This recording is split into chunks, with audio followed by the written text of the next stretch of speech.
What up, Super Fun Force? I'm excited to bring you guys my full in-depth Xcalibur review, and I got Xiphoid. I gotta say it like the Japanese. Xiphoid Xcalibur. And if you've seen my previous video short, I talked about how, possibly not buying this because of the potential damage and wear down and possibly weakness of this bay. Now that I got my hands on it, I can say that I'm both right and wrong. And we'll get into it. But first I want to say, booyah, the sword launcher is what I got it for, and I'm happy because I think ripcord launchers are awesome. This one is very powerful, and as you can see here, I customized it to kind of get the theme going. I got gold on top, blue on bottom, just like this one. Bye-bye. Anyways, yeah, it's very powerful, and it's dual spin, obviously. You have left, right up there. Just remember, left, right. Just remember that the flat part here has to always go on the bottom, right, to fit into that slot, because if you put it in wrong, I'm trying to do left spin here, and it's like, no, it won't go in. But put it back the correct way, go to right spin, and it goes all the way in. I like how that this little thumb portion here. If you watched my previous video from last year, I do have the digital sword launcher from GT. Still one of my favorite launchers to use. I also use that to attack when I play GT battles. But I'm happy that I can now play Dynamite battles with this launcher. It is a little bit smaller. So this is a good position for people with small to medium hands, but my hands are on the border of being large. So like, unfortunately, the bottom of my palm is gonna touch and maybe make contact with the ripcord here. That didn't happen with the previous one because the previous launcher was, this whole body portion was longer, and it even filled out into like a tip before the ripcord was exposed. But this one, they kind of cut it flat, so now it's like much more exposed. So I wish they actually did extend the plastic chassis down a little bit more. But on the good news is I can still choke it up a little bit higher, just in a full grip like this, and still have some room here. It doesn't really make contact. And then I can even put my finger like up here to get a little bit more extra purchase at the top. And then yeah, just make sure that when you launch, you have to launch with control. Try not to move this hand. And don't forget, you're gonna have to aim it a little bit offset because this is shifted up, right? With the previous launcher, I have to remember when I battle GT, my gear and launcher is underneath in the center. But with this one, it's gonna be offset away from me. So you just have to launch it with that in mind, knowing that's going that way. So don't be like too moving and like shaking, because if you pull it too hard and you move your hand and stuff, the brace hand, then it's gonna like fly in a bad direction. With mostly, a good stable grip here and lots of practice, I'm able to launch it consistently where I want to, because again, I'm making sure that it is stable as possible. So yeah, very happy with this. The purchase is worth this alone. Now, going to this, Excalibur is like my favorite Beyblade, right up there with Dragon. And like I said before, I was disappointed. I kind of wish that they gave this to us, the layer and the core. They gave it to us like they did with Raphael, one fixed piece, and also in line with my favorite Excalibur ever, Buster. But that being said, I think it's still kind of cool to be able to custom. But at this point, I've tried different cores, and I've tried putting this on other layers, and it doesn't make too big of a difference. So the drawback to this is that it's basically just Perseus. This weighs maybe 0.3 grams or something more than the Perseus, which was at, before that, the heaviest core. I would have been happier if this weighed at least 14, because this is like 13.1. This is like 13.3. We'll see it over here. We'll check it out again. But I mean, I've measured, I've weighed them before, and this is barely 0.2 or 3 more than this Perseus. But yeah, if this was like 14, and the heaviest core for right hand spin, or right spin, sorry, then that would have been, that'd have been pretty cool. But and the other thing, like I said, is that you have Buster sword. Look at that metal. And then you have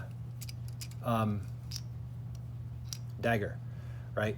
And again, the fact that this was coming out, sharp to begin with is not going to matter as much, because again, this will start to wear down very easily. You can already see like the very tip of it has already been flattened, right? It's been flattened from an attack. Whereas this one, and again, this is only been out for a week. This one I've had now and battled for hundreds and hundreds of battles, and it's mostly just a paint chip. So you see the clear plastic, but the cool thing is, if this plastic ever breaks, now guess what? We're back in metal fight, because now the sword right there is still going to extend down and be able to strike, and that's really, really cool. And then again, the metal is much, it's more wider, and it's more, hefty, and just looks more awesome, like a true sword. This is more like a little dagger, sadly.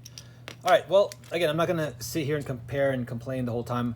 I still like this for what it is, but you know, this is always gonna be my favorite, and I have some powerful combos. This is one of the most underrated bays for sure that I don't think a lot of people paid attention to during the Chosi and the GT competitive meta, so to speak, because I can definitely take out some of the favored S tiers in GT with my combos with this. And I also have some other layers. Maybe I'll do a video in the future. I have some other combos and layers that people didn't use that have proven themselves for sure.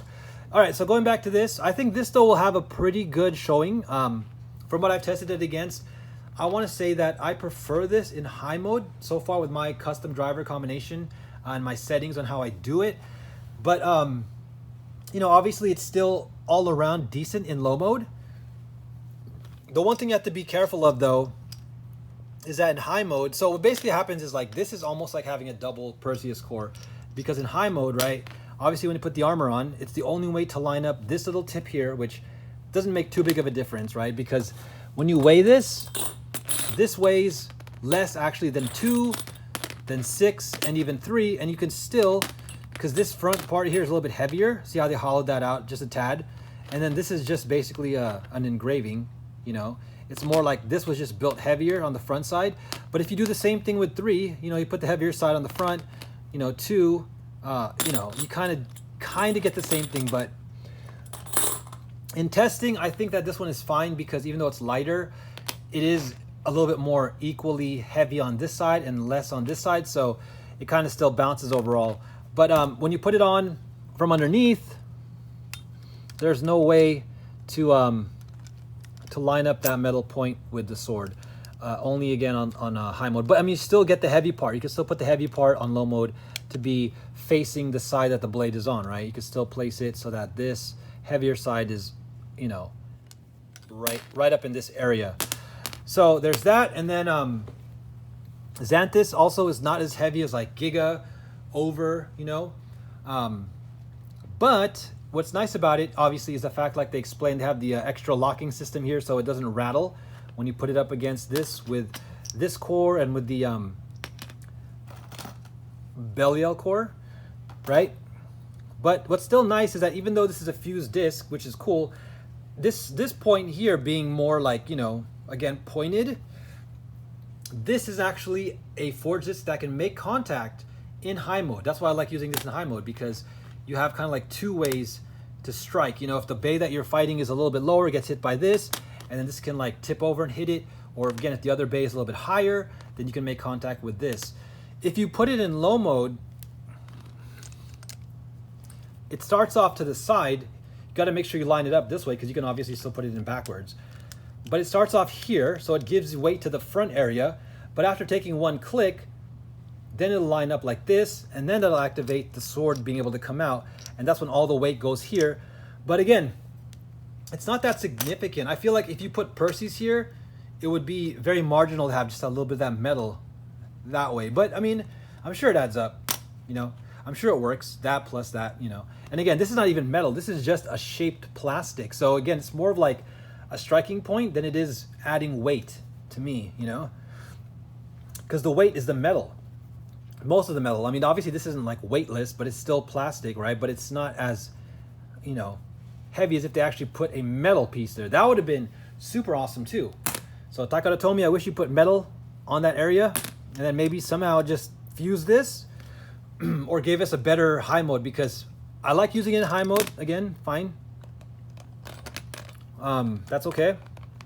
And then when you put it in high mode, the sword is a little bit in the front, but it's like stopped like this. But technically, it's still kind of doing what the gimmick is, which is putting weight towards the point. It's just now it's not fully extended. One other thing to be careful of is you can actually put this in backwards, which is pretty funny, and have the sword out this way, which I don't even know. What if that makes this like a balance style? You know, I don't know if this will never really hit though. But yeah, and you guys have seen the videos. Like what happens is, you know, when you assemble this, you got to make sure the sword is going to be towards this side. So let's do that. I'll show you guys here, and I'll just end off with a quick battle in stock form for the most part. And then you got to make sure that this point is going to be with this. And then we're going to assemble this. Okay, so now that's blocked off here by the metal tab. This is off center, right? But once it gets clicked, maybe like 2 actually, now you get this lined up for a bit. Obviously, if it does get clicked some more, you're gonna lose that. But at least after the first 2 clicks, that lines up. And then now that unblocks the tab here, so now the sword comes out. So that's when supposedly all the weight is here. I still think if they made it like Greatest Raphael or Buster and just had it always out, that would have been much better. But it's a fun gimmick, you know, that's what they kind of intended it to do. So there you guys go. It looks phenomenal. I put the stickers on it. Very happy with this. Overall, now that I have it in my hands, I am still happy to have a Dynamite version of Xcalibur. I guess it would have been worse not to have an update. This does look like the Siege one and stuff before. It looks only more like Buster because of these like side pieces, which is cool. Which it looks nice, like it would hit, but these never really hit so much. I mean, they can, but that point is a little bit more recessed. So if that, if that point was open, exposed, and that hit, that would even be really powerful. It would have been like almost, you know, 3 attack points, maybe the back now here. It would have been like a cross attack. That would be kind of cool.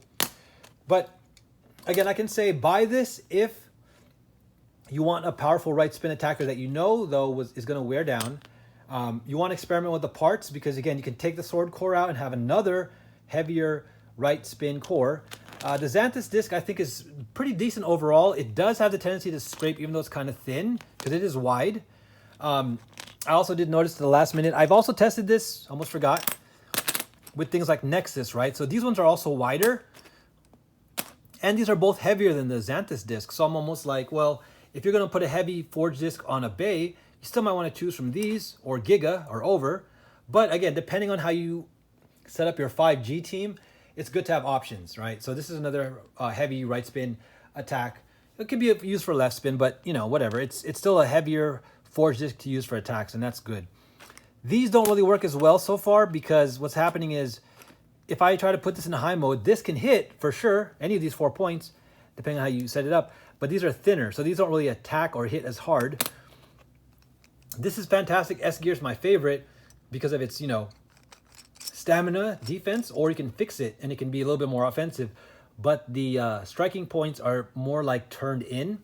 So you're not like directly always going to hit with like the actual tip. Where this one, again, you will, right? Because it has that ability for it to actually like come in like this. If this hits straight on, you're always going to use like a curved portion.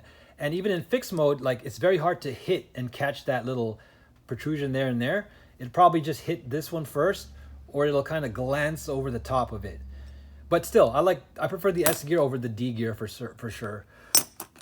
But I have been testing with these as well, and like I said, I still find that, you know, if you want this portion to connect, in addition to this portion, then you want to keep Xcalibur together like this.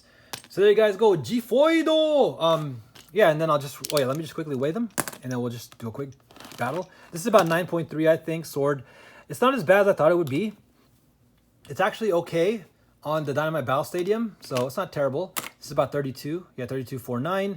And again, the Giga comes in almost like at 33. Over is probably like, what, 34? See, and this is 32.49. Now look, if I just put Nexus D gear, you have 34.2, and it's almost 1 gram more. And even the S gear one here is heavier, right?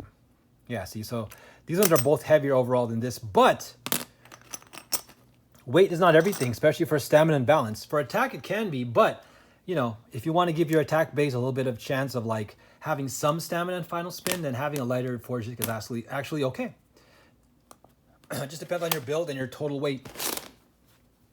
All right, so let's just quickly throw this on, and I will release a bunch of shorts showing my custom against other customs, like competitives, so we can get a better idea there.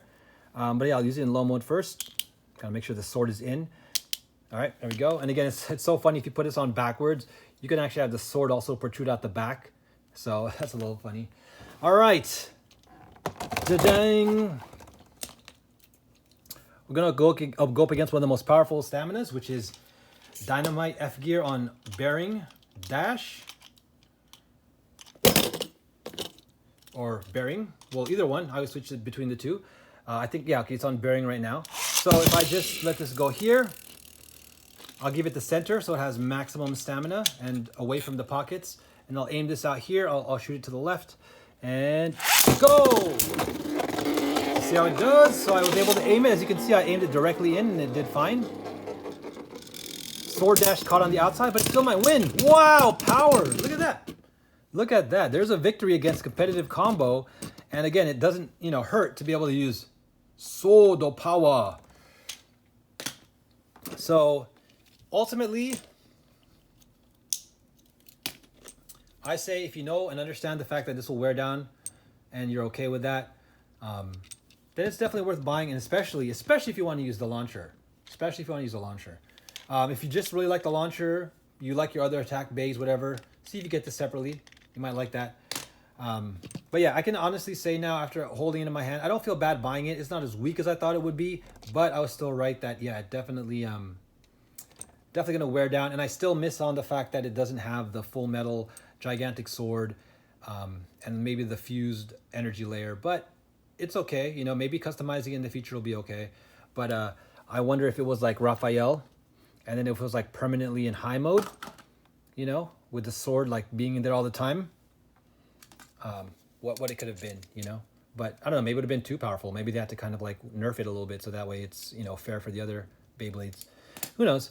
Anyways, yeah, so, at first when I saw this and I was watching a lot of videos on it, I would have probably given it like a 3 out of 10. But now I want to say I'm a little bit more lukewarm at like 7.5, So, yeah, I mean, maybe no higher than an 8. I wouldn't give it lower than a 6. So, in that region, guys. All right, so thanks so much. Don't forget, like and subscribe. Obviously, I'll have Beyblade videos every week on Tuesdays, but sometimes I'll sprinkle them in the week. And now I'm going to kind of do Freestyle Friday stuff where I can combine and do other things. And yeah, there you guys go. Let me know in the comments what you think, what combos you've been experimenting with, and if you guys picked it up already, and if not, if you're planning to, and let me know. We'll do some more battles, guys, and we're going to see the power of Xcalibur soon. All right, thanks so much for watching. Keep your faith, say a prayer, spread that love, be positive, be thankful. We'll be coming back at you. Peace.